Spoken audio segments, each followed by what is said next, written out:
Hello. Ito na muli. Tayo pag-uusapan natin. Pag-ibig. Ang pag-ibig. Kita niyo yung buwan. Kung tayo tumingin sa kalangitan. Ang pag-ibig ay parang bola lang yan. Kapag ang bola ay mabigat, hindi tatalbog. Kapag ang bola ay magaan, tiyak tatalbog. Yun ang ibig sabihin nun. Ang bolang mabigat na yun yun ang tunay na pag-ibig. Ngunit yung bolang magaan, yun ay fake na pag-ibig. Walang katotohanan na pag-ibig kasi tumatalbog. Diba? Katulad niyan, kapag naglaro ka ng basketball, di ba nagdi-dribble ka, tumatakbo ka para ihabol mo at i-shoot doon sa ring. Doon sa malapit ka na, doon sa ring. Malapit ka na nga, malapit mo na maabot, ngunit hindi mo pa rin na-shoot yung bola.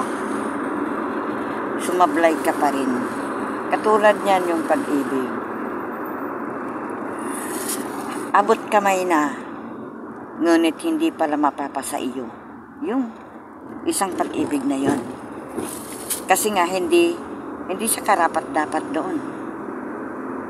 At hindi siya tunay na pag-ibig. Ganun yun. Ang lapit-lapit mo na doon sa ring, nagdi-dribble ka, tumatakbo ka pa. Hindi mo pa rin na-shoot, di ba? Iyon ang katulad ng pag-ibig. Abot kamay na, ngunit mailap pa rin yung pag-ibig. At hindi ka natutugma doon.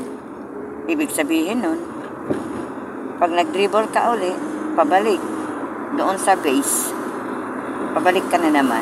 Ibig sabihin, hanap ka na naman ng paraan kung paano ka makatagpo ng tunay na magmamahal sa'yo. Ganun yan. Hanggat minsan magpabalik-balik kang mag-dribble, kahit ano pa man dyan, ang dribble ng ginagawa. Kung hindi talaga para sa'yo, kung hindi nauukol sa'yo, yung isang pag-ibig na yun ay sasablay at sasablay pa rin. Kaya ang pinaka-the best na ang gawin ng isang tao para magkaroon ng tunay na bola o magkaroon ng tunay na pag-ibig, yung talagang ibigay sa kanya yung kapulsuhan ng kanyang pag-ibig, na hindi pagkukunyari, na hindi nagpapanggap. Ito, wala po tayong pinapatamaan dito. Kwento lang ito ng isang pag-ibig na alam naman natin lahat. Minsan may kabiguan, minsan nagtatagumpay ka sa isang pag-ibig, sa larangan ng isang pag-ibig, na kahit asawa mo na, kahit nakatali ka na, alam natin yan, marami po nangyayari ng ganyan.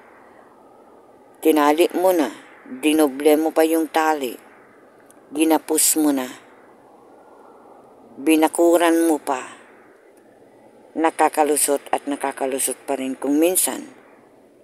Dahil may mga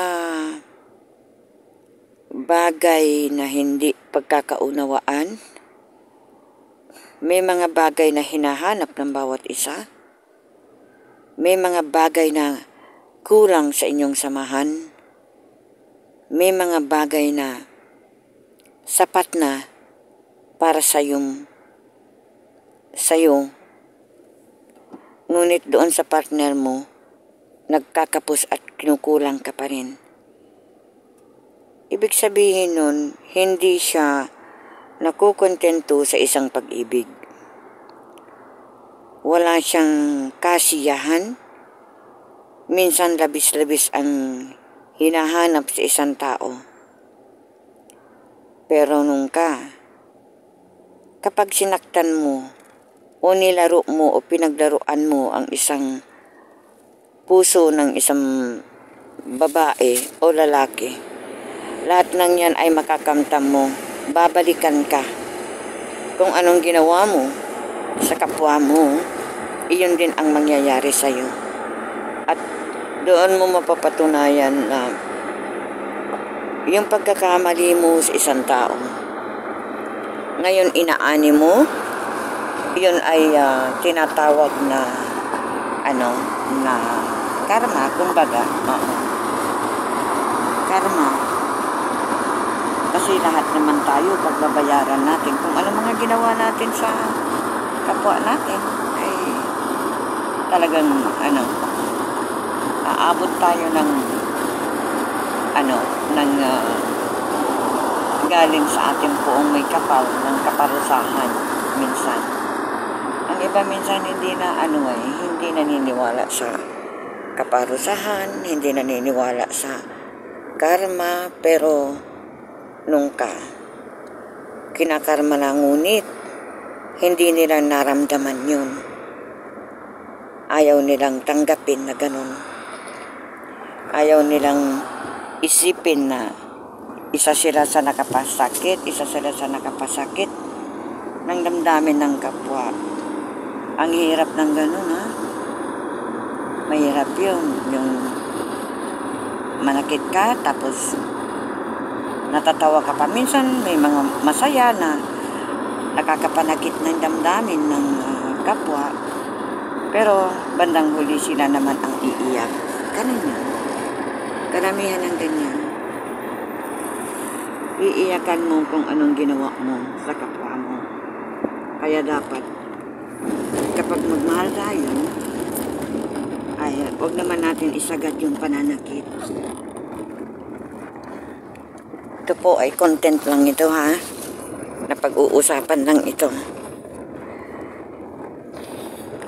Minsan akala natin yung masarap ang mga pananalita nung napaka-sweet, akala mo wala ng katapusan. Yung pala may nakatago sa kabila ng kanilang mga salita. Kaya minsan mas gusto ko pa yung bastos. Mas gusto ko pa yung taong prangka. Mas gusto ko pa yung taong sinasabi niya kung anong ayaw niya, kaysa doon sa nagpapanggap na mabait, nagpapanggap na sweet, nagpapanggap na parang hindi siya makabasag pinggan, makapatay ng lamok, ganun. Ang hirap ng ganun na pag-uugali ng isang tao. Merong mga babae din, ganyan din. Akala mo tapos may mga lalaki, karamihan talaga sa mga lalaki rin, ganun. Mahilig mangako, yun pala'y napapako, yun. Yun ang kanilang mga ang kanilang pag-uugali. Yung hindi bale sila makapanakit, huwag lang sila masaktan. Pero bandang huli sila naman yung masaktan, ay siyempre anihin din yung sakit na naramdaman mo. Pagdudusahan mo rin yun, kasi hindi naman habang panahon na ikaw ay manalo. Walang mananalo sa pag-ibig kapag hinagupit ka. Ang lupit, napakalupit ng pag-ibig pag hinagupit ka. Lalo na nagpaasa ka.